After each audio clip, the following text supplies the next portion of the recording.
So, Kirk, you have another amazing project that you're working on now, Adventures with Iggy and Mr. Kirk. And this is obviously it's kind of in line with what you've been doing, but it's different when it comes to entertainment, kids entertainment. What led you into this? Well, it's got a great little name, doesn't it? Adventures with Iggy and Mr. Kirk. Now, I play Mr. Kirk, Oh, uh, I thought you played Iggy, so I'm glad you cleared that up and, for me. and we've got this amazing puppeteer who worked with Jim Henson and the Muppets for decades. And Iggy is a little iguana, and he is so adorable. All the kids absolutely love him in the little samples that we've done so far. So this TV show for kids is an outgrowth of all of the momentum that's been building from the children's books that Brave Books and I have been um, creating, going to these public libraries, contra the drag queen story hours, and reading books of Christian virtue to children, talking about things like humility and the fruit of the spirit and loving your enemies. Well, we want to get into the screens. We want to teach children biblical moral lessons through their phones and the screen time that every parent uses at some point so that they can do the laundry, so that they can make dinner on car rides to, the soccer field or the grocery store. And even homeschooling families want children to be able to see stuff that they can trust that will build their character and spark their curiosity while maintaining some semblance of innocence.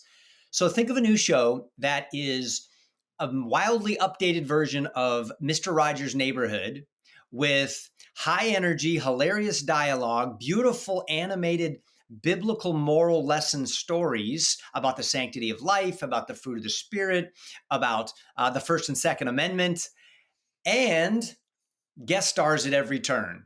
So it's super fun. And we are in fundraising mode right now because we're not getting money from Hollywood or a big streaming platform to pay for it, because when you do, there's strings attached and then they end up sabotaging the content and it goes woke. So we're doing a crowdfunding thing like The Chosen. Who better to put The Chosen together than the people who want to see it most? Who better to put a TV show together than moms and dads and grandparents who would trust me with the content, and we fund it? So we're asking people to go to watchbrave.com, and you can get really exciting, unique rewards like have one of your grandkids be a minor role in one of the episodes of our That's TV show, awesome. or be an executive producer and get 2 red carpet VIP tickets to the premiere in Nashville, Tennessee, with cool after parties where you get to come meet the cast and Iggy the Iguana and all that stuff. So those rewards come for different levels of support. We want to fund 2 seasons of the show. We begin filming in just a month. And again, people can check out how to do that at watchbrave.com. It's such an interesting project and a much needed project. I've got an 8 and an 11-year-old, and I'm constantly trying to figure out what are they going to watch? How do I, vet every single thing that's coming through my house, which I do, to make Crazy. sure that it's safe. It's crazy. Like we even have, I mean, you know what this is like as a parent, but it's gotten so much worse in the last couple of years. Could you have imagined when you started getting, started working with Brave and you started doing the books that you would do a show with them? I mean, it's fascinating to me because as far as I know, you hadn't done kids content before. You've done a lot of other content, almost every other type. I didn't expect this to turn into a TV show, but that's how some of the best things end up growing. I mean, whoever would have thought that you see a little nut laying on the ground and this little acorn sprouts some roots and turns into a giant oak tree. But that's the way God grows things. I think he grows what he loves, and he can take little fishes and loaves of some children's books and some grumpy drag queens and turn it into a TV show that ends up teaching biblical moral values to kids. You got me on that one. It's interesting too, because you've spent obviously a while now traveling around, as you were saying, to these libraries, and we've talked about this in the past. But what have you learned most about not just these issues, but the people in this country who have shown up, consistently to hear from you? What have you learned on that journey of going around and just doing what you've been doing with these books? Well, I'm getting messages from people that friends of mine who are all about the work of bringing transformation to culture. And they're saying it appears that people are finally waking up. And I resonate with that as I go to churches and schools and libraries. people are waking up and realizing that the dystopian circus show is here, and the ringmasters like it. And if we just keep drinking the Kool-Aid and eating the cotton candy and stay entertained by all this crazy stuff, it's just going to get worse. And so we need to actually like leave the circus, and we need to start getting back to the work of transforming culture and creating the reality that we want for our kids. So this is a chance for everyday people who say, what can I do? I'm not a big influencer. I don't have a podcast. I'm not, a celebrity. Well, that's true, but you're a mom and you're a dad, maybe if you're a parent, or maybe you're whatever it is that God has given you to do. Do it with all of your heart. Do it to honor God. Trust Him with the results. And if you want to be a part of a television show that reaches lots of people, here's your chance to join me and help us put it together.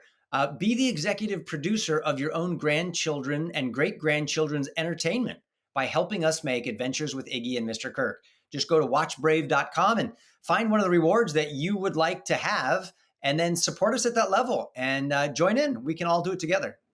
I love that. I love bringing in people from the community. I mean, this is what The Chosen has done really well, and it's what you guys are doing really well here, which is to say, hey, we want you to be a part of this. For so long, Hollywood has sort of talked at people, right? Yes. And they've shifted culture because of it. They've been able to shift culture very successfully. And don't leave it up to other people. Look, we've become conservatives have become professional whiners. Why don't we become professional winners?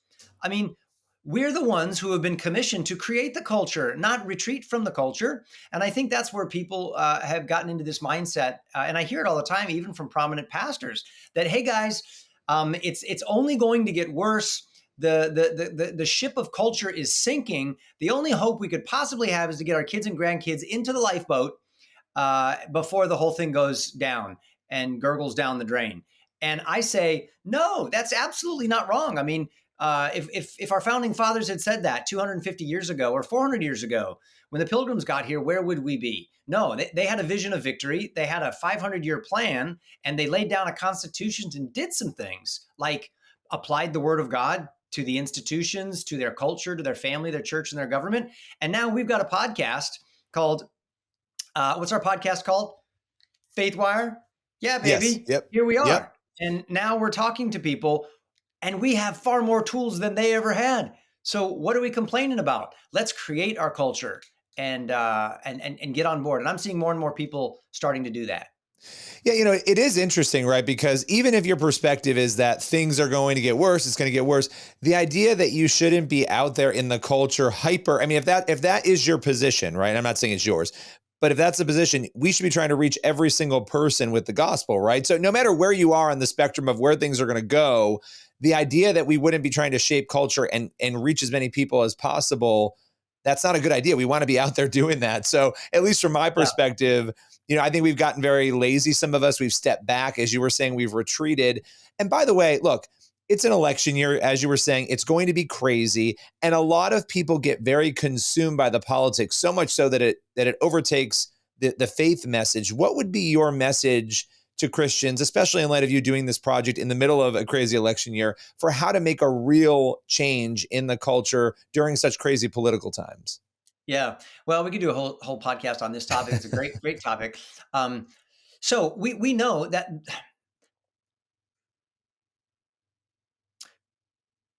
our cure to our cultural problems is not a political solution, because the problem is not primarily a political problem. The problem is primarily rooted in a spiritual reality. We've got to turn our hearts back to God, individually and corporately, as the church, as the family of faith, and even as a nation. We've got to have a Christian heart beating through the center of our culture. If we don't, it's disaster. However, that doesn't mean that politics can be divorced from your faith. If your faith does not reach the voting booth, I'm not really sure what kind of faith you really have. because Jesus himself spoke to the Sadducees and the Pharisees and those who were the keepers of law and policy in the day in the Jewish culture. And those who would rip off orphans and widows and would substitute commandments of God for traditions of men and would just absolutely be, the spiders and snakes of culture and hurt and harm people and family and all of that stuff is terrible. We can't do that. If we want to love our neighbor, we can't ignore the government realm of civics that God created. And we can't ignore the church. We can't ignore the family. We can't ignore entertainment because your kids are watching it. You can't ignore the borders and the military. You can't ignore education because they're shaping everything about your kids' world. So if our faith is a real faith, it ought to be a comprehensive faith that also encompasses what you're going to do during this election time.